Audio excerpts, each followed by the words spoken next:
I don't think we're going to get this.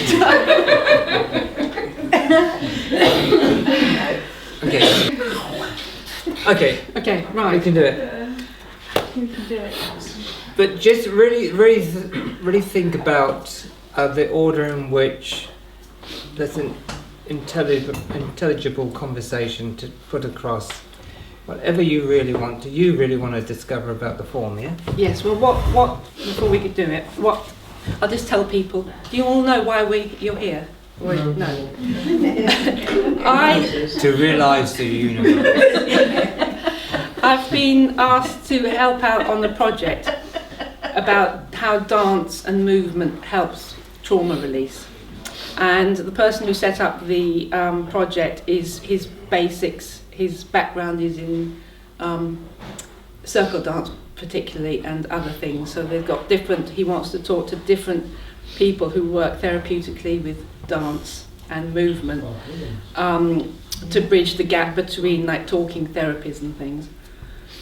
And he wants to talk to different people from different areas. So I thought the form would be a good... Then it would be really good for him to interview, quite honestly, because then the feeling connection between the both of us, I'd be able to answer to his being. Yes. But this is a good start. The starter. So the idea is to have a little short introduction to the form, not as a way as we know it here, but for people starting out who might come along to a fair or something, and they come along with what the usual things we notice as teachers is, what is it? Looks like Tai Chi, is it like Tai Chi, that kind of thing. So I thought it'd be good to have B explain a bit about how it came about. And that would require a very good question to get that out of me, yeah? You can't just say, what is it? No. You'd have to really come out with a very good question. So we could start with B. We could start with talking about how or when the form reality practice first happened, because it was through your realisation and... It was prior to the realisation, actually. It was not from the realisation that this came. It came prior to that. I would say it came because of the intimacy of being I was discovering with what some call God or Source, or the depth of what one is. So it came out of love, and it moved prior to the realization of that direct love as oneself. So it's an interesting question, because it came prior to that. I was already discovering what the psyche is, already discovering what some people call God is, already discovering how energy moves and why does energy move. Yeah? So those in themselves are good questions to investigate, which would be a documentary, really. Yeah. So when I look at somebody, it's very clear to me that I see on multi-dimensional levels. Yeah.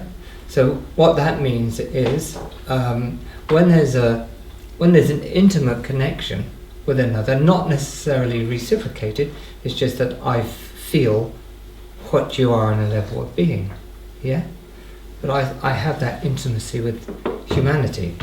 So therefore, when I look at a body, I see movement of energy, and I see movement of light, and I see different directions. And then to discover why do people's energy, if I may look at you like this, why does people's energy move differently than another? Yeah. So when you keep looking into this, and you've got to be truly interested in first in consciousness, then in how energy and why energy comes and why it moves, then you've got to be interested in what a human being is. Yeah. So those three together, the seeing begins to take place so much. So anybody listening to this will begin to see, because seeing is not just a physical thing. That's seeing, the phenomenon of seeing is like downloaded from the deeper levels of seeing that doesn't require a sense perceptive instrument. Yeah? So then when we really look at each other, we begin to see the levels in which make up a human being. Yeah? That can get pretty interesting, because you can see family levels, cultural levels, and let's just call it wider levels that are akin to universal intelligence coming into the play. So for somebody listening who is perhaps inquiring about how they've got trauma trapped in the body, there's a lot of terminology used now, like embodiment, somatic movements, therapies. The form reality practice works on a different level to those. It basically leaves all those alone. It's not therapy. It's a mirroring of how the psychic system of a human being works and what it's moved by. Yeah? So it works on that. And it works on the premise that anyone can sit still, literally sit still, and begin to feel sensation in your hands, for instance. So we could sit here and we could feel the sensation in our hands. Obviously we'd have to direct your attention to the sensation in the hands, but nonetheless most people can do it. So you can direct the sensation, your attention to your hands, and you feel the sensation. Most people can't go around the whole of the body, right? So we're going to build up to this question. Most people can't feel around the whole of their body. In other words, they're not making their body, mind conscious of what they deeply are beyond the body-mind idea. Yeah? But when you start becoming aware that you have sensation in your hands and you can discover sensation around the body, what you're actually doing is freeing the mind of a limited version of you having a body mind. So attention frees energy. Yeah?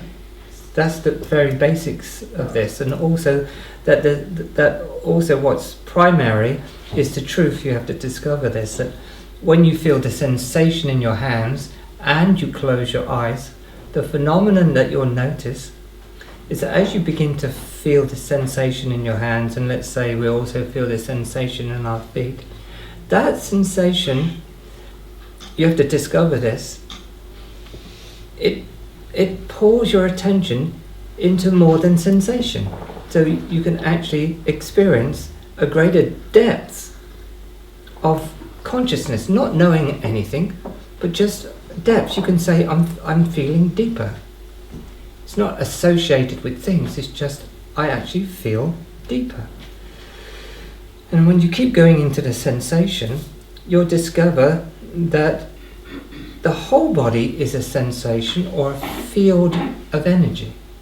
So already the idea that energy gets trapped in the body, having your attention in the body in the manner that we're looking at, and then I'm suggesting closing your eyes, you begin to connect, make that connection between the sensation one feels and the black or the screen one sees, and there's a connection between the blackness certainly is very very knowable when we go to sleep. There's the black screen and the match of the black screen with the sensation, and how the attention in the screen, without naming any images, and the attention in the sensation of the feeling of the body, depth begins to occur in your experience. At least that's the possibility. That is not just the freeing up of patterns, because patterns basically are stored events that's been suppressed because of personalized experience, and they get deeper and deeper embedded in the nervous system anywhere in the body, mostly in the brain actually, but certainly in the nervous system of any part of the body. You following this? So the moment we start to give attention into the body in that manner, not only do we feel the body, but we discover that our attention isn't limited to a fixation. The body feels or looks like this. In other words, we begin to feel bigger than the body, and that's a tapping into a power that's quite natural. And it's the same power that one flows in when one falls to sleep. But unless you fall to sleep consciously, you wouldn't realise you're falling into a river of power or being. And that's why you enjoy going to sleep so much. Because it includes the body, but it also transcends it.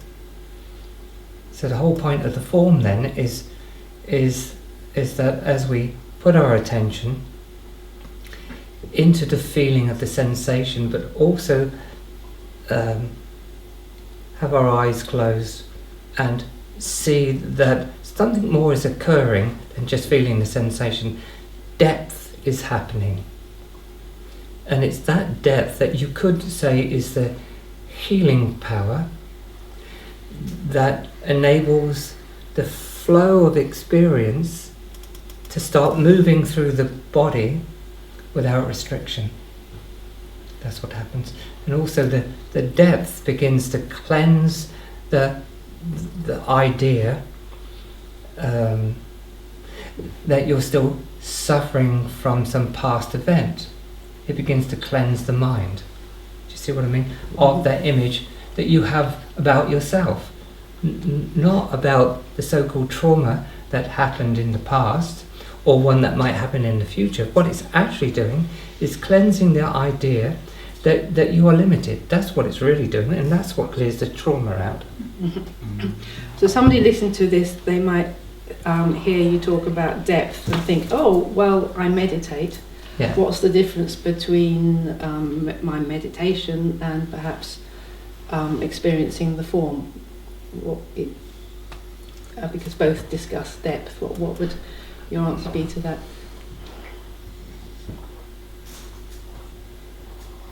Well, what I'm pointing to, whether it's the form practice or the fact that one might sit down and meditate, is, in a very strange way, one is meditation. In other words, what one is the ground of all things. What meditation does is a useful tool to slow your mind down. It doesn't take you anywhere. Meditation just slows your mind down so that you can perceive more clearly and more deeply. And so then you begin to perceive beyond the idea that you're somebody that something can happen to. That can be a very slow process or an amazing opening that suddenly you feel more free because your attention's not going into your mind's idea of who you are. You see? So what the form does, it doesn't tell you to go and meditate. It says, this is what you are every single moment you breathe. So it directs you to pay attention in the sensation of the whole body, not the feeling of the whole body, because the feelings can be distorted by the mind that's not got clarity yet. Do you see what I mean? So I point people to the sensation, because the sensations are always sensational. The sensations do not hold trauma. Sensations remain a field of sensation. Trauma or feelings are a personalized idea of how you should feel about yourself or a thing.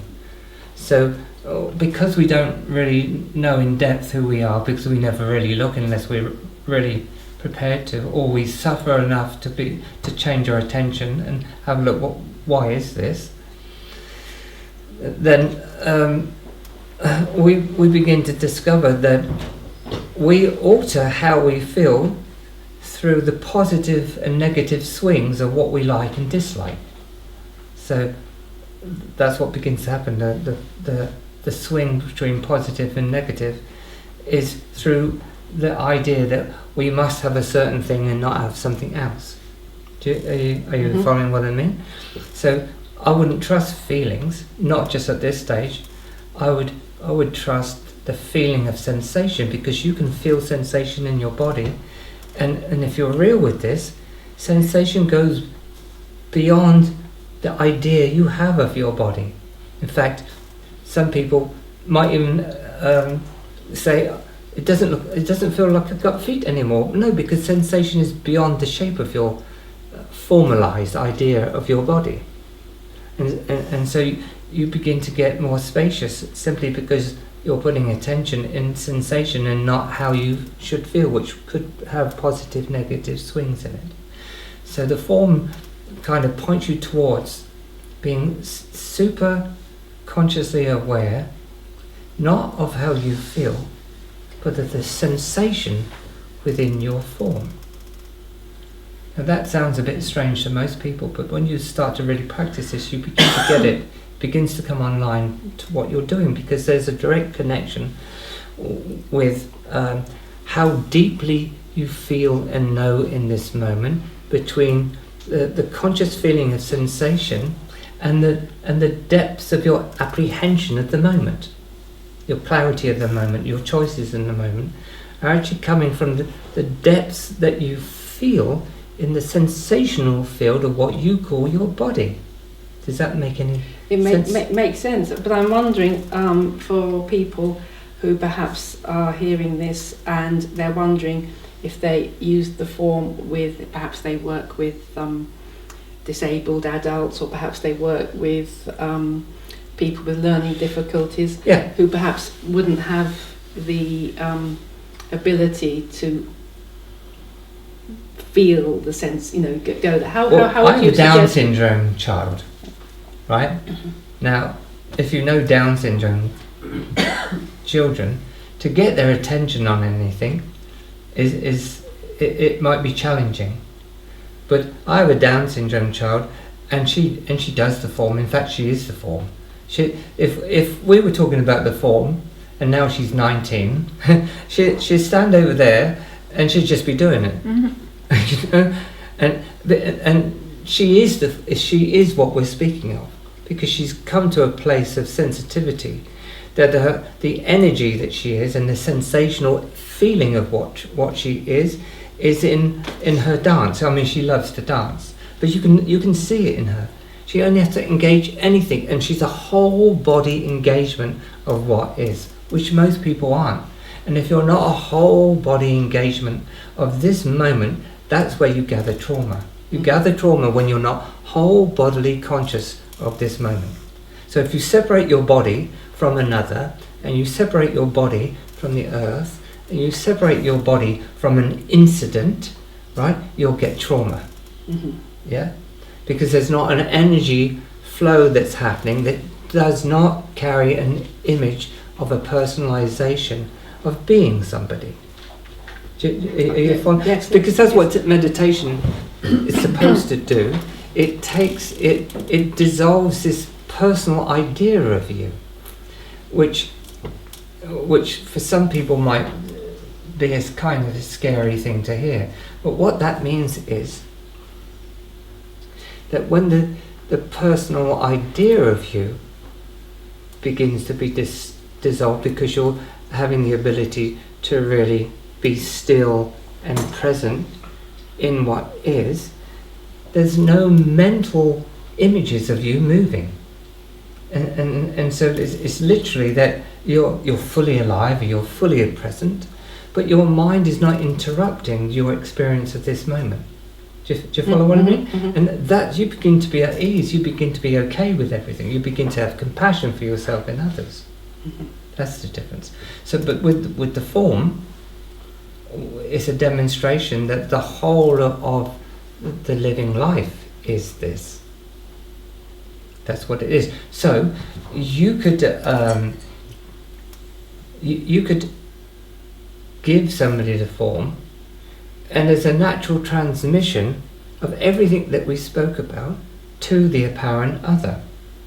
Again, for me, this gets far more exciting and far more deep when you investigate what a person is. Are we just two mental, emotional blobs that don't actually feel what we are together? Do you see what I mean? We're transmitting information the whole while. But when you really, I suggest, learn the form, you realise that your body is a transmission of spacious, alive awareness. And that's a transmission. That's why if you sit with anybody that's happy, or you sit with anybody that's full, or you sit with anybody that's let's call it confident or whatever, there's a transmission of that, and that's what you experience. So then in the form, that transmission is very, very potent and natural. And it always goes to where it needs to go to. Mm-hmm. Yeah. And there are 5 parts to the form, aren't there? Each with the teacher will learn those 5 parts, and somebody can receive, as you said, the transmission and receive the benefits. They haven't got to learn. But it's not like a therapy which you do something to somebody. Could you explain that a little bit? Okay. The 5 parts and how. How can I explain this? Because people will sometimes see the form and they say, "Oh, it looks a bit like Tai Chi," or "It looks a bit," and it's very difficult to. Listen, if another being came from another planet and looked at everybody in the high street, they would go, "Is that Tai Chi?" Or is it, that it's a movement. We're so clogged up in our head that we don't see things as things really are. Do you see what I mean? So the mind labels what is statically known and puts that label on something else. Do you see what I mean? So you could be having your dinner, and the mind goes, "Oh, that looks like you're having Tai Chi." That's what the mind does. It labels everything. Yeah. So where were we with this? The 5 parts. The 5 parts. What that is that there is an increase in frequency. That I'm saying that a person or a beingness isn't made up of just one thing other than core source. A person is made up of everything that you see in the universe. Now that's going to be very wacky to a lot of people that haven't delved into their own consciousness.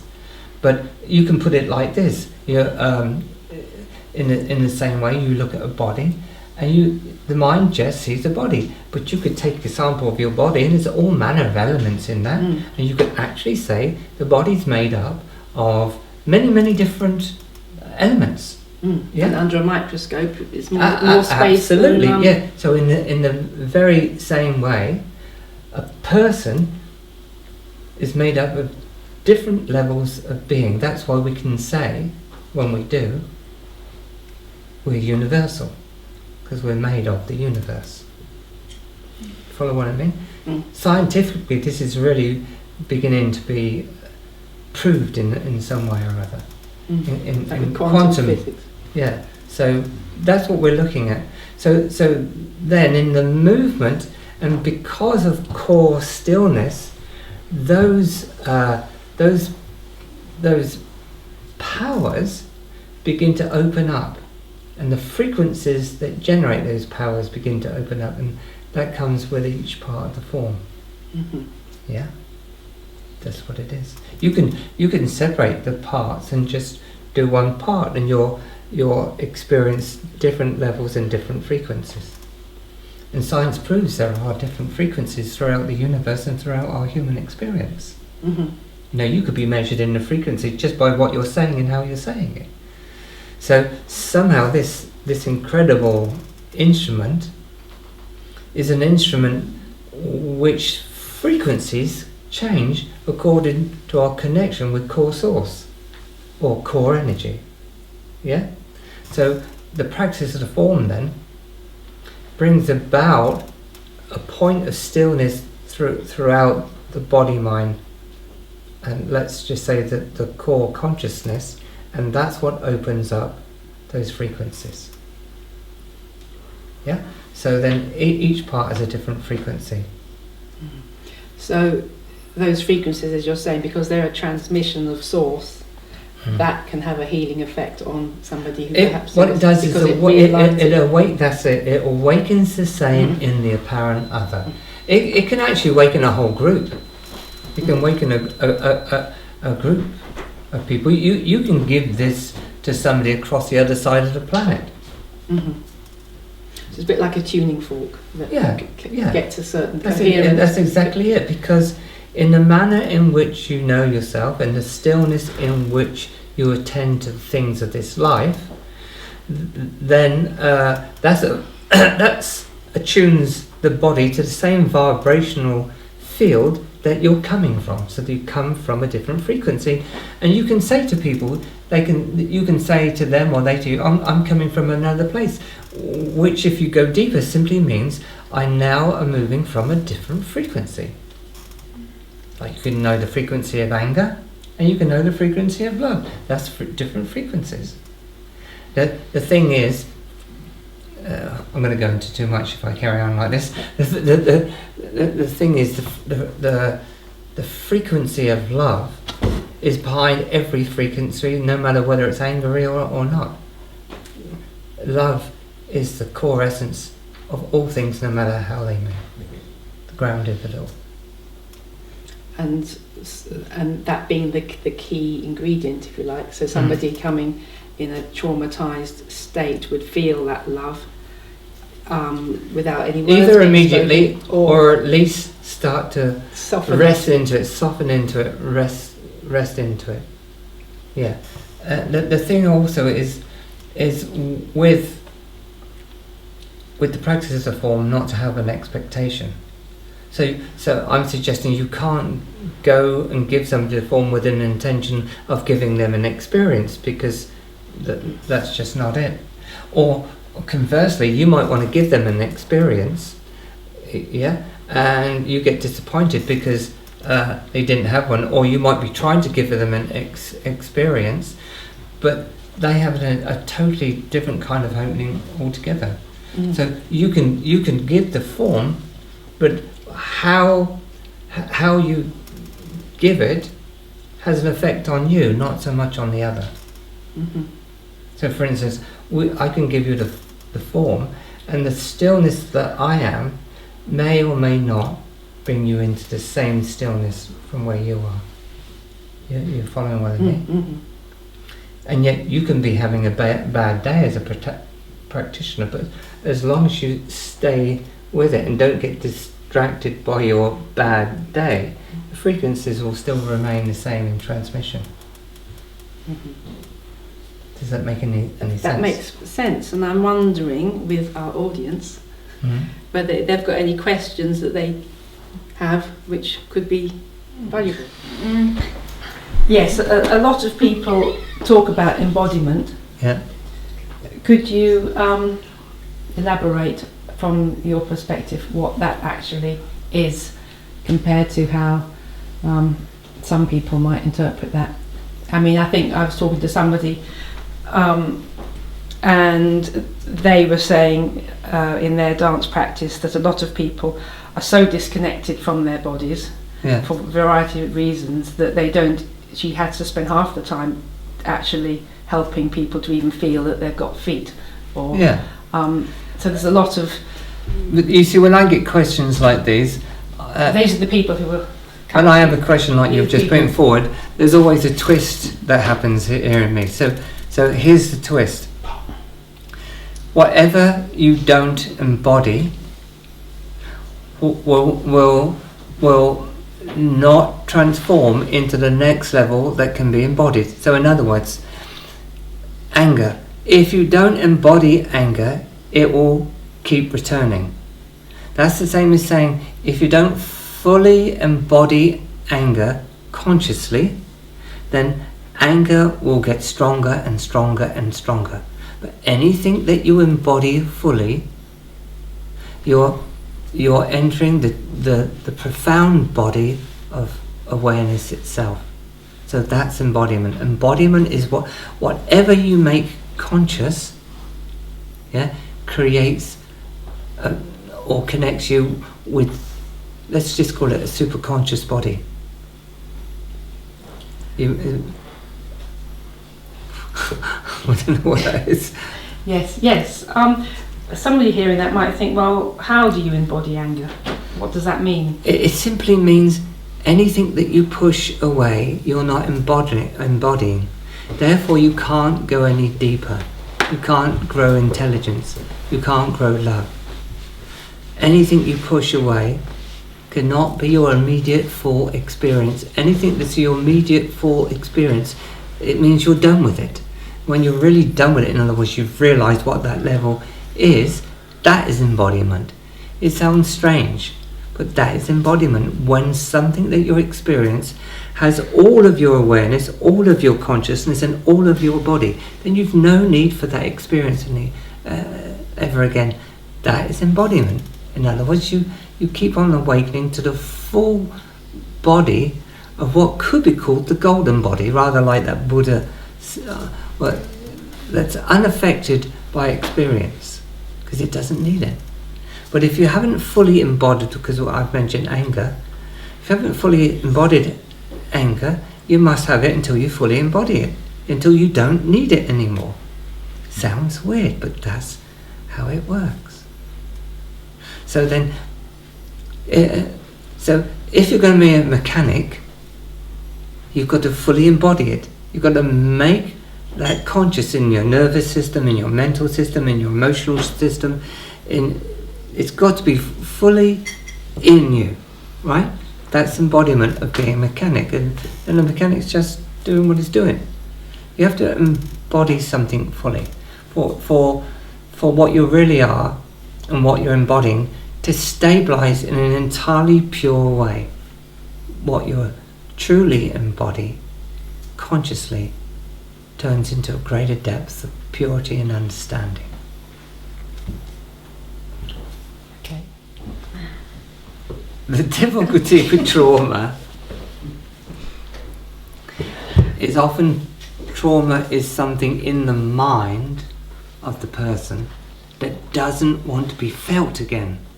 So the association of feeling even your hand or your finger will, as it were, traumatize some people because they're frightened, of feeling the body.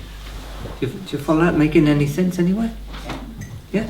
So to give them the tip, which is what you said. Let's just do the prayerful movement. Yeah? Okay. So a very, very simple little practice is to find a good position on your seat. Let's find a good position on our seat.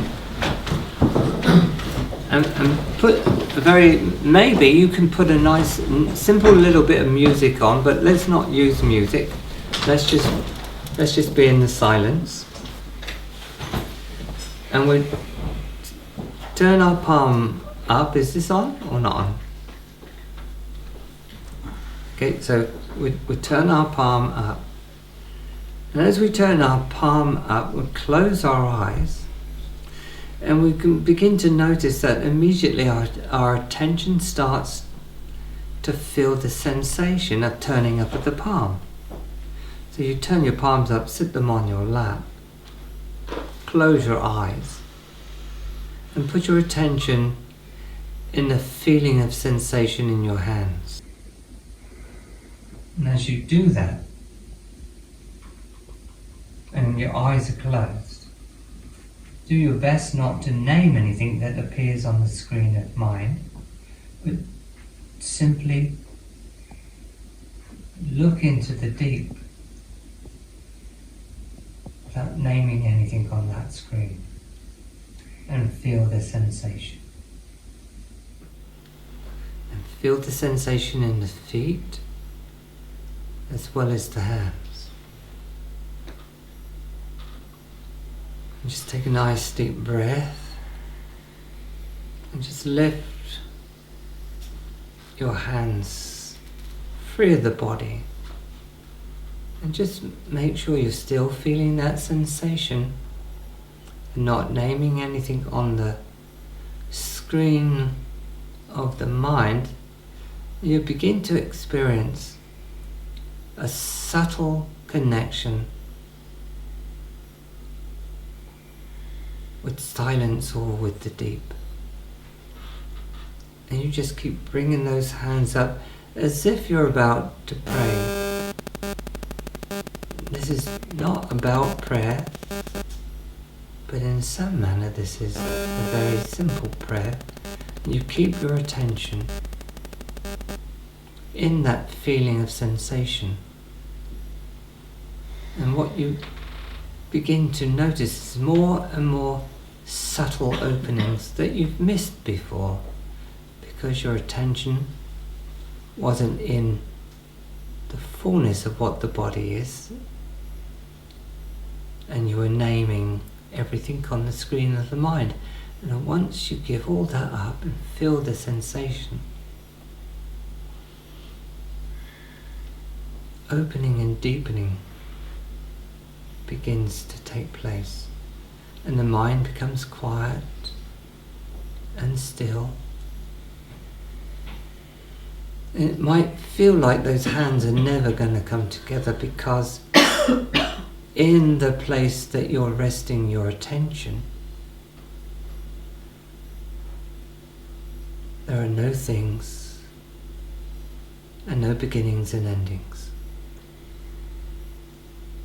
Somehow this begins to calm the mind and your interior. Simple practice. All your attention, all your energy is being given to this. And that's why the greater depth of what you are and the deeper simplicity of what you are begins to open. Your hands come together, and even that connection with the hands together, even that opens and opens.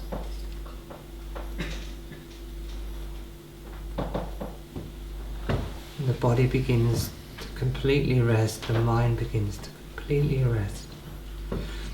And one's attention is simply sinking down into the deep.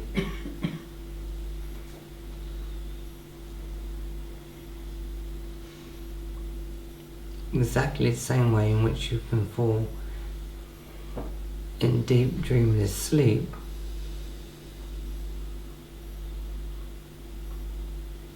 But here, you're not going to sleep. You're awake and going into the deep.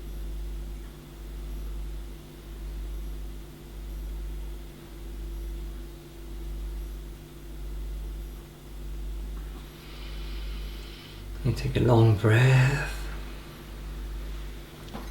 Just slowly open your hands.